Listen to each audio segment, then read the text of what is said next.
man means human being. Always when you read in these things about man, man means it is not man and woman, but a human being is generally called a man. What is the true nature of the man? That means of the human being.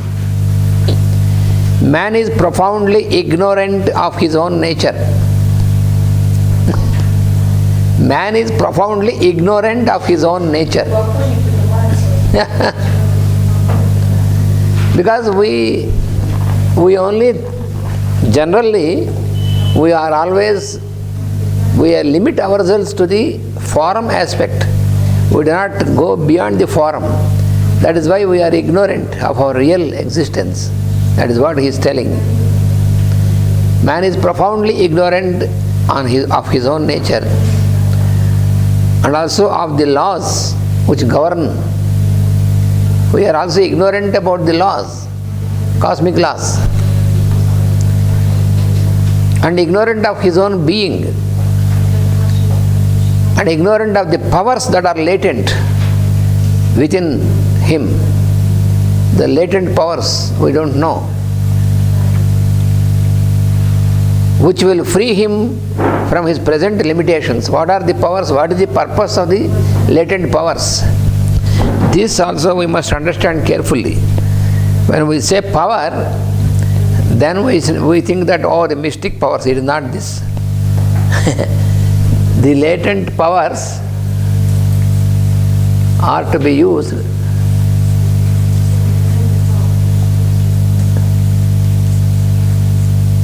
to liberate ourselves from the limitations. That is the purpose. Many people think that by practicing yoga you will attain powers, and many people think that with these powers we can control others, and this is heresy. This is black magic. The powers are latent, powers are there, and we have to use these powers to free ourselves from the limitation, from the self-conditioning, to attain liberation, not to control others. That is that idea itself is devilish. To have powers to control others, that is a devilish idea. Demonic idea. So the latent powers are there in ourself, and those are there provided to us for getting liberated ourselves from the self-conditioning. That is bondage. He is composer of and is to be interpreted in terms of energy. The human being, of what the human being is composed. Then we say, oh, it is composer of all matter and all this. But essentially we have to remember we are composed of energy.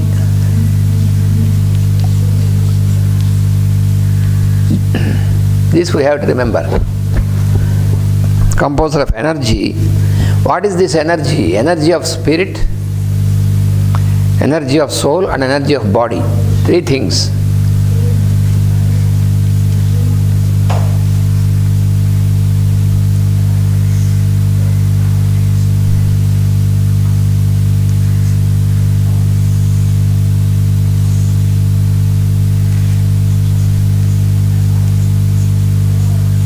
Spirit, soul, and body.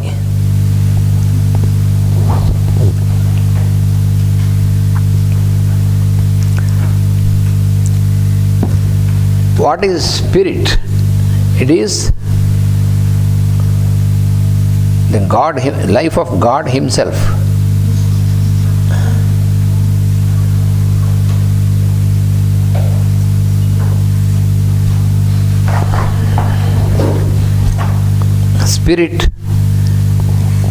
Spirit, soul, and body are of life, consciousness in man. The spirit is actually what we call life. This is the what we call life is the stream from God, the manifestation of God Himself.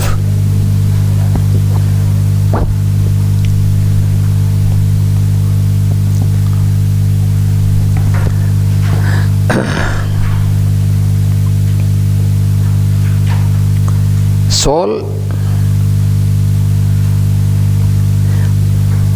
and body. So life, consciousness and form. Soul is consciousness.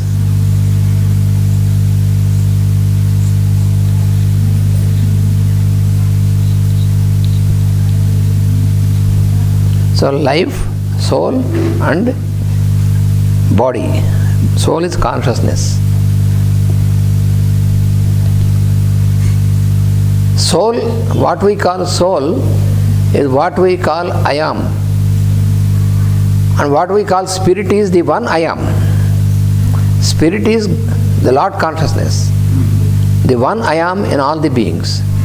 And the I am of every being is soul. This is the relationship between spirit and soul.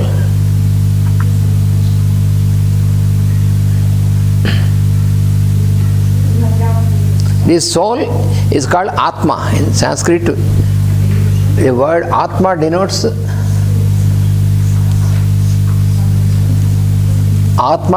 soul,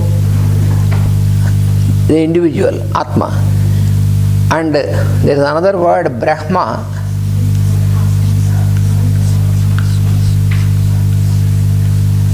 denotes spirit.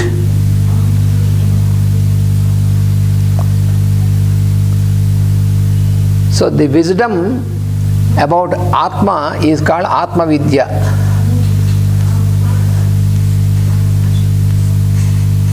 And the wisdom about the one Supreme Soul or Brahma is called Brahma Vidya.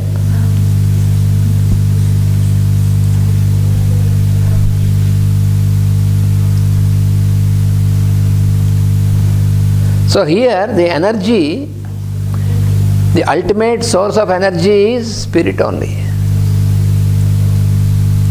It is only one source for all the beings. From the Lord. So all the life, what we call our life, is the inflow of the energy from that one source. And that is manifested as the soul energy, because individualization.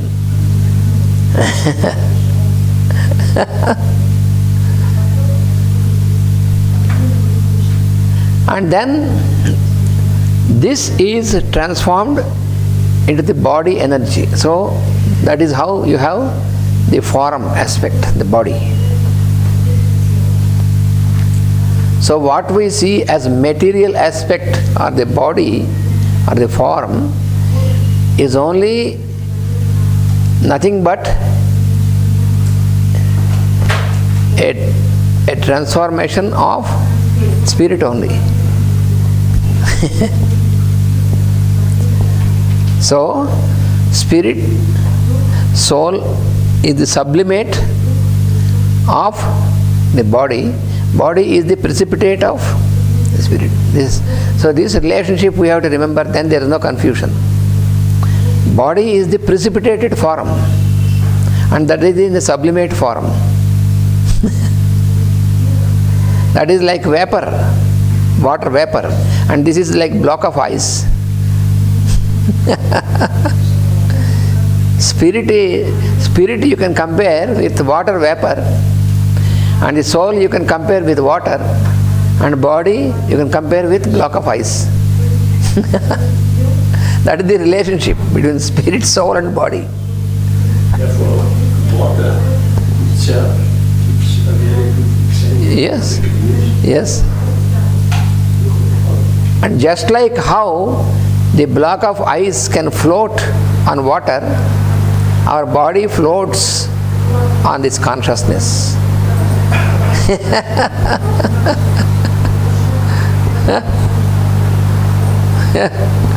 You see, it is a wonderful phenomenon. It is made up of the same thing but floats on this because of the change of the state. Block of ice and water are not different. Essentially they are one. But they are in different state of existence. That is in solid state, it is in liquid state. So as long as it is in solid state, it will float on the liquid, even though they are one. The same manner our body also, even though it belongs to the same, but difference in the state of existence, that is why we float on the consciousness. If this is clear in our mind, then there is no confusion.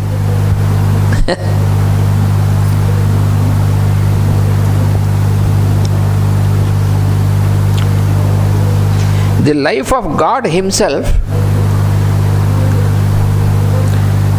which is the will, divine will, love, intelligence and other powers of the soul. Soul has certain powers. And the powers of soul are from where? From the God, from the source. What are these powers? Which is will, love,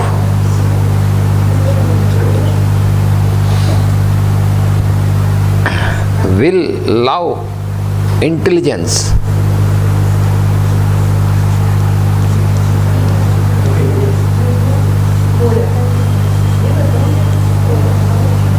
these are the powers of the soul.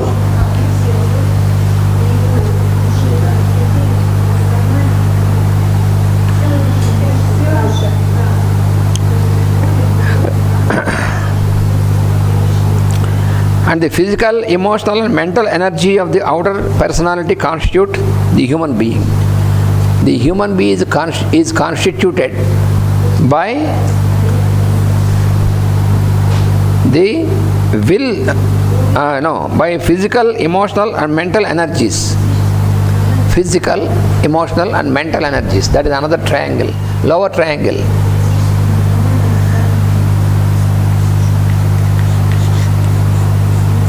Mental, emotional,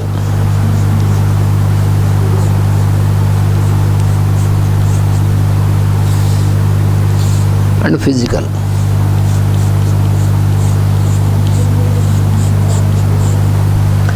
It is all energy only, ultimately. This we have to remember. In all these different planes, they are constituted by energy only. Ultimately, it is only energy. But this energy is transformed in different levels, at different levels of consciousness. This energy is transformed in mind, emotion, body, and all these things.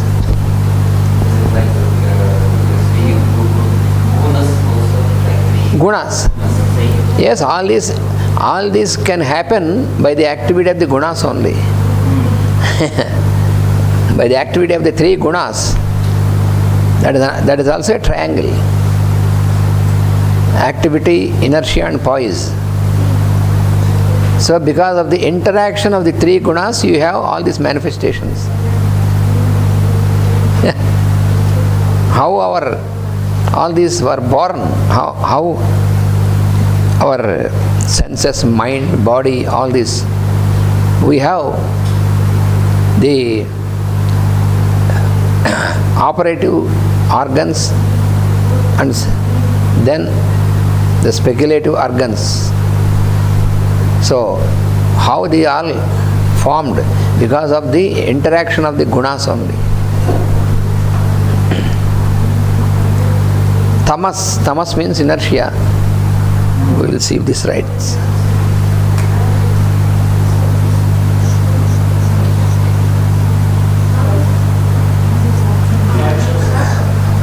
From tamas, there is the formation of the operative organs, karma indriyas.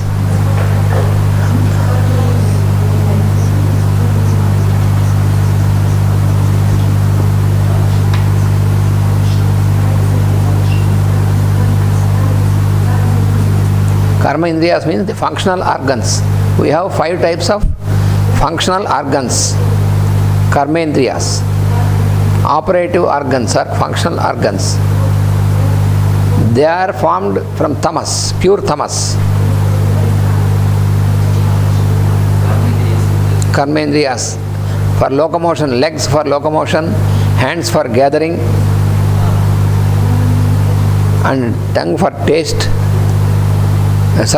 Tongue for speech, because speech is also operation.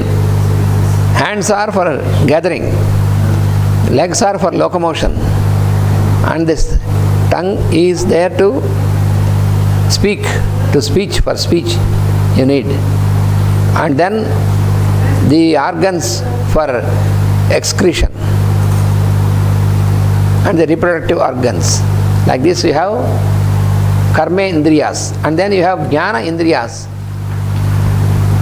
sense organs, sensory organs. They are also 5.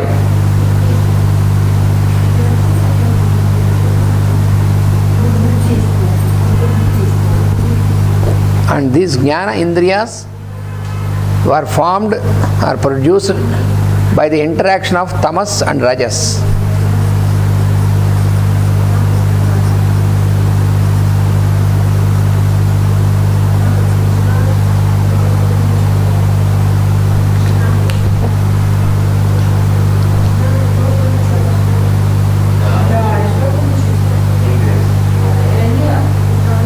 Tamas means inertia, rajas means activity.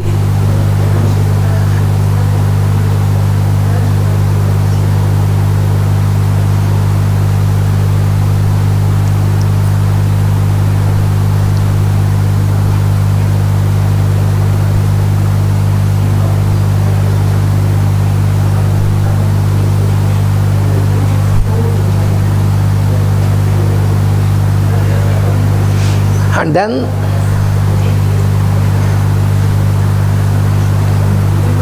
sattva means poise. From this, consciousness is not formed, it is manifested.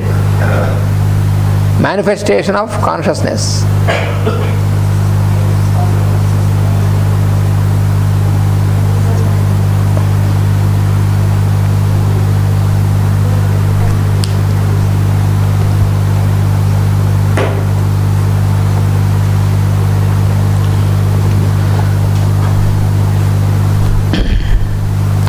The aspect of man which is strictly and superficially human is the mind. So here the human being is constituted by the mental, emotional, physical energy, and the aspect of man which is superficially human is mind. Mind is an aspect which is superficial. Through mind, personality and soul are linked together.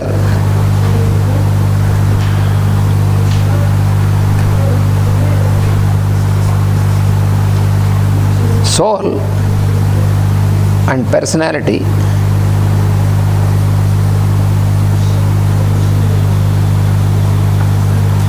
they are linked together through mind.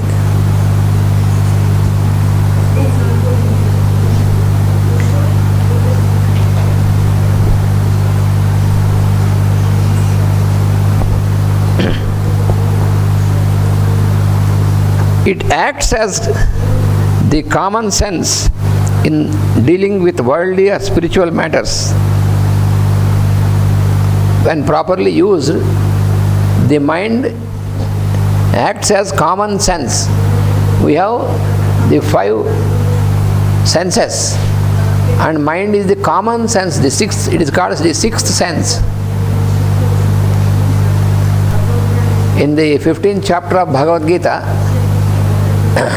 the Lord says, Manashashtani indriyani prakritisthani karshati. That means the indriyas, the senses, the sense organs through the senses, and they attract the they contact the outer, the objects of the senses,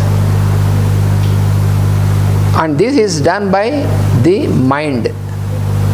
Mind is the sixth sense which gets into contact with the outer world through these five senses which are there in the nature, which are controlled by nature. That is what it is explained there. So personality and soul are linked together through the mind. It acts as common sense in dealing with the worldly and spiritual matters. So there are two things. Our existence is, in one direction it is above, in another direction it is below. Below is worldly, mundane, worldly life or worldly existence is what we call mundane.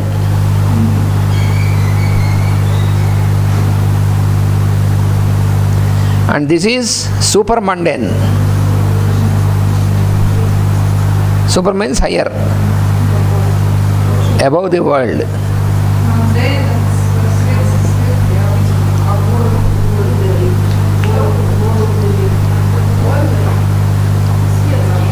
Our existence is in spiritual and in the worldly, both.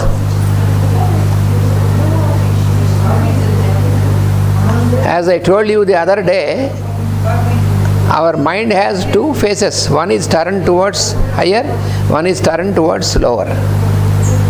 Lower means senses and body.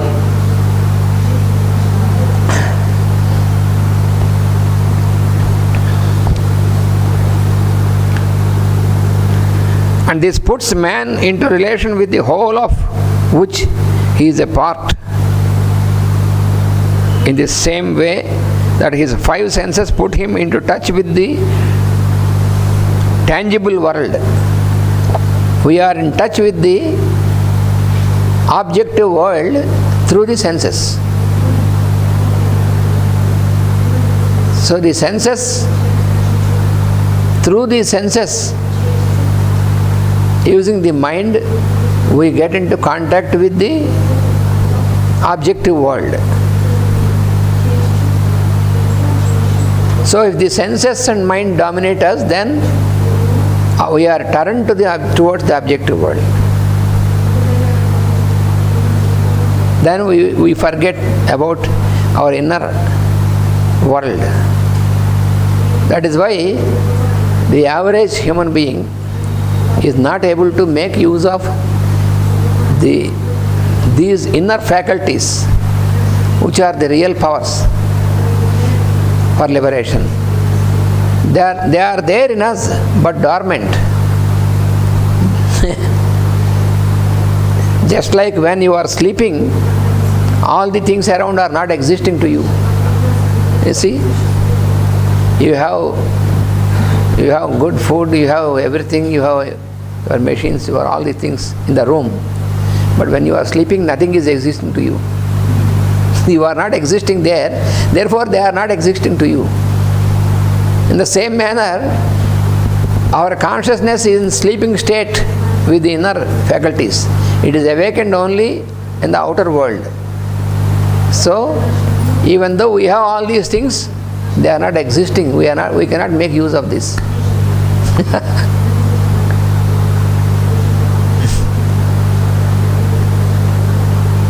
So, instead of knowing that they are within, we try to search outside.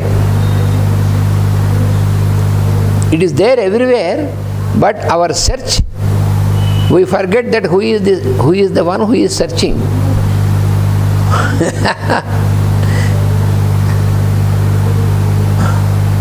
So we always get identified with the form. That is the problem. So if I say I am so and so, that means it is only about the body. I do not remember about the real existence. Body is the part of the whole, but it is not the ultimate. This we have to remember. Through instinct, intellect and intuition, man's triple consciousness blends in himself in qualities. This is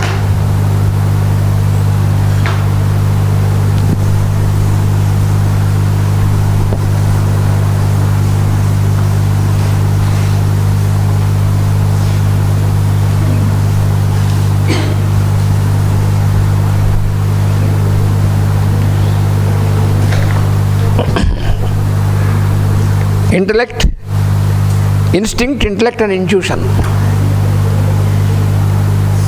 Intuition on the top.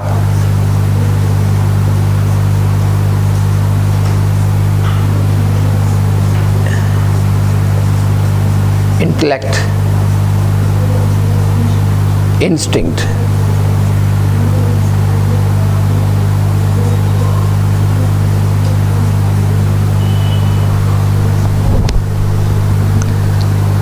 So through instinct, intellect and intuition, man's triple consciousness blends in himself the qualities of the three kingdoms of nature.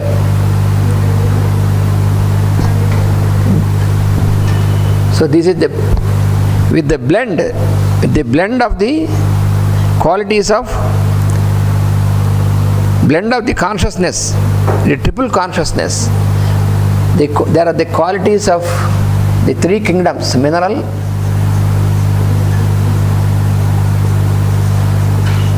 plant and animal kingdoms.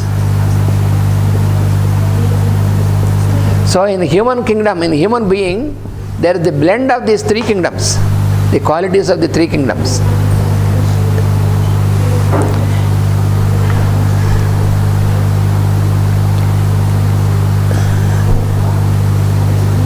But on the higher side, when you go on the higher side, then the blend is the animal, human and divine.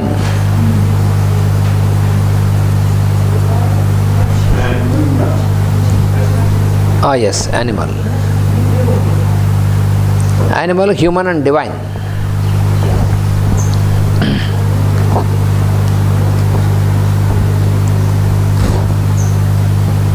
And where is the place of this instinct? Where it lies in human constitution? It lies in the subconscious level.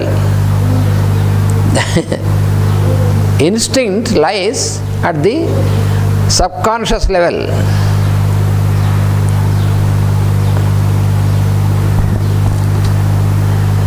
And it governs the organism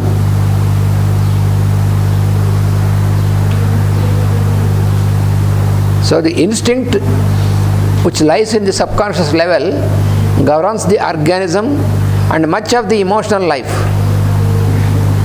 The emotional life of the human being is mostly governed by the instinct which is in the subconscious level.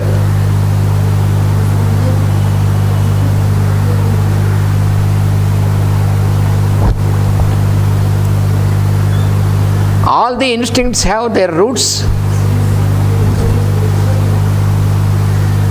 All the instincts, they have their roots where in fear of reactions, in the fear of reactions leading to activity of some kind of, that means reactions.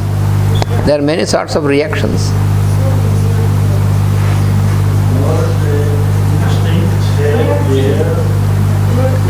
Instincts have their roots. All the instincts have their root in fear reactions. Fear reactions. There are many types of reactions in our behavior which are based on fear.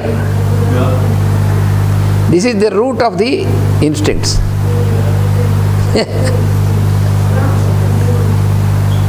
Leading to the activity of some or the other kind. The instinct of self-preservation